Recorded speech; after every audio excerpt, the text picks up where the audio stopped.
కేసీఆర్ ప్రభుత్వంలో రైతులు గోసలు పడ్డారు అంకుల్. గోసలు పడలే, రైతులకు అన్ని విధాలా సహకరించిండు. ముఖ్యంగా రైతులకు ఏమున్నది, వాళ్ళకి అవసరానికి మందు బస్తాలు, నీరు, ఇప్పుడు కొనాలి, ఇంకోటి గిట్టుబాటు ధర అవి ఉంటే చాలు ఇక రైతులకు. వీళ్ళ ఎక్కడది కొనుడు కాడ లంచాలే, తినుడు కాడ లంచాలే, పండించిన పంటకు రేటు లేదు.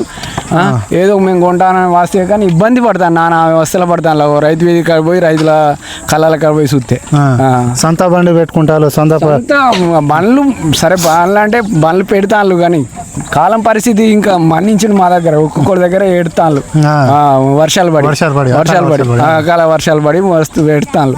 మరి వాళ్ళ పరిస్థితి ఎట్లా, వాళ్ళ పరిస్థితి కూడా ఆలోచించాలి కదా. మా దగ్గర వర్షాలు లేవు కాబట్టి ఏదో గడ్డ ఎక్కినాం.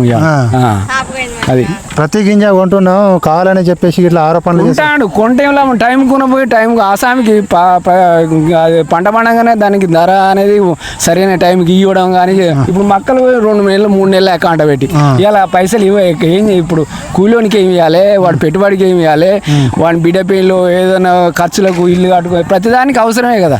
రైతుకి ఏమున్నది, పంట పండితేనే ఇంట్లో వస్తుంది. కానీ